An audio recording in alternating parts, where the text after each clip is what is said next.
اور بتانا ایک سوال پوچھتا ہے نبی صلی اللہ علیہ وسلم کے حوالے سے، کس سے کہ جا کے آپ مشرکوں سے کہیے، مشرکوں سے پوچھیے، جا کے کہیے کہ اے نبی صلی اللہ علیہ وسلم آپ کہیے کہ وہ کون ہے جو تم کو آسمان اور زمین سے رزق دیتا ہے؟ کون ہے جو تم کو آسمان اور دیکھے مشرکین کتنے بڑے توحید پرست ہیں. مشرکین میں وضاحت کر رہا ہوں کہ میں کیا کہہ رہا ہوں کہ مشرکین توحید پرست کتنے بڑے تھے. یہ عجیب بات ہے کہ ایک مشرک کو کوئی توحید پرست ہے، لیکن ہاں میں اس کی وضاحت کر رہا ہوں. آپ لوگ دیکھیے اللہ تبارک و تعالیٰ کہہ رہا ہے کہ اے نبی صلی اللہ علیہ وسلم آپ کہیے کہ آسمانوں اور زمین میں تم کو رزق کون پہنچاتا ہے، یا وہ کون ہے جو کانوں اور آنکھوں پر پورا اختیار رکھتا ہے، اس پر پورا قدرت رکھتا ہے، اور وہ کون ہے جو زندہ کو مردہ سے اور مردہ کو زندہ سے نکالتا ہے، یا وہ کون ہے جو تمام کاموں کی تدبیر کرتا ہے. تو یقیناً کہیں گے کہ اللہ. یہ کس کے بارے میں بات کی جائے؟ مشرکین عرب کے بارے میں.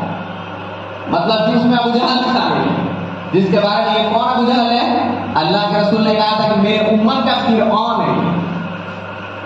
کس کے بارے میں ابو جہل کے بارے میں کہ میرے امت کا فرعون ہے، وہ بھی اس قرآن کی آیت کے اندر شامل ہے. اللہ تبارک و تعالیٰ کہے کہ ان سے کہیے کہ تم کو رزق کون دیتا ہے؟ تو کہیں گے اللہ. اب ان سے کہیے کہ زمین و آسمان کے اندر تم کو رزق کون دیتا ہے؟ مطلب اس زمین و آسمان میں بھی کسی اور کو رازق نہیں سمجھتے، رزق دینے والا نہیں سمجھتے، کسی کو نہیں سمجھتے. لیکن افسوس کی بات ہے کہ آج امت مسلمہ کے اندر رزق دینے والے غیروں کو بھی سمجھا جا چکا ہے کہ یہ بابا یا یہ پیر یا یہ فلاں یہ رزق بھی دیتے ہیں. پھر اللہ تبارک و تعالیٰ کہہ رہے ہیں کہ تمہارے کان اور آنکھوں پر قدرت کون رکھتا ہے؟ تو کہیں گے یقیناً اللہ. اس پر بھی وہ قادر اللہ کو ہی مانتے تھے. اب آپ دیکھیے یہ کتنی عجیب بات ہے کہ ایک مشرک کیوں مانے گا کہ میرے کان پہ قدرت رکھنے والا میری اللہ ہے. پھر اللہ کہتا ہے ان سے پوچھے کہ تمام کاموں کا تدبیر کون کرتا ہے، تمام کاموں کا. تو کہیں گے پھر بھی کہ اللہ. مطلب تمام کاموں کا تدبیر اللہ. آج امت مسلمہ میں ایک ابھی بیرا کا کوئی فاتحہ تھا، اس میں کانسیپٹ بنایا گیا ہے کہ وہ بیرا پہ کوئی ایسے بابا ہے کہ جو بابا سمندر پانیوں کے اندر یوں چلتے تھے جیسے کہ زمین کے مثل چلتے تھے، زمین پہ جیسے چلتے تھے اس پانی پہ چل جاتے تھے، اور ان کی اختیار اللہ تعالیٰ نے ان کو اختیار کر دیا ہے مکمل کہ وہ پانی اور سمندروں کو قدرت رکھتے ہیں. یہ امت مسلمہ کا کنسپٹ ہے. یہ آج اس مسلمان کا کنسپٹ ہے جس کے پاس مساجد ہے، جس کے پاس مدارس ہیں، جس کے پاس داڑھی ہے، جس کے پاس ٹوپی ہے، جو اشہد ان لا الہ الا اللہ و اشہد ان محمد عبدہ و رسولہ کی گواہی دیتا ہے. یہ اس مسلمان کے بارے میں بات ہو رہی ہے. یہ ان کا عقیدہ، یہ اس حد تک جا کے گر چکے ہیں. تو اللہ تبارک و تعالیٰ اچھا پھر اس کے بعد کہ زندے کو مردے سے نکالتا ہے اور مردے کو زندے سے نکالتا ہے، پھر بھی وہ کہیں گے کہ اللہ.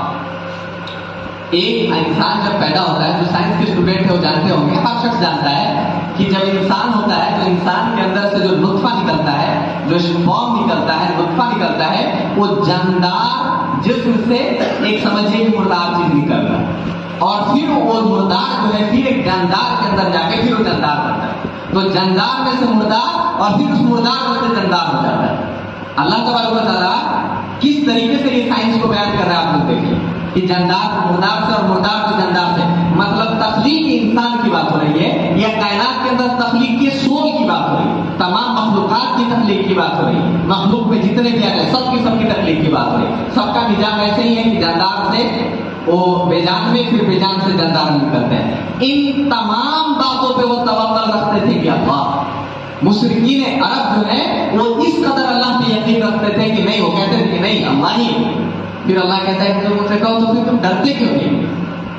پھر تم اتنے بڑے تم توحید پرست ہو، پھر تم ڈرتے کیوں نہیں ہو اللہ کے ساتھ کہ تم اللہ کے ساتھ جو شرک کرنا شروع کرتے ہو؟ تم نے رب کو رب مان لیا، تم نے انسان کے تخلیق کے کون کرتا ہے تم نے اس کو رب مان لیا، تم نے کہہ دیا کہ رب ہے. تم تمام تدبیروں کو کہہ دیا کہ ہاں تمام معاملاتوں کو تدبیر اللہ رب العالمین کرتا ہے. پھر تم ڈرتے کیوں نہیں اللہ سے کہ اللہ کے ساتھ تم شریک کرتے ہو؟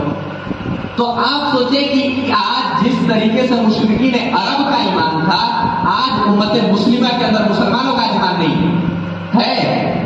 ہے. اس قدر تو ایمان مسلمانوں کا بھی نہیں ہے.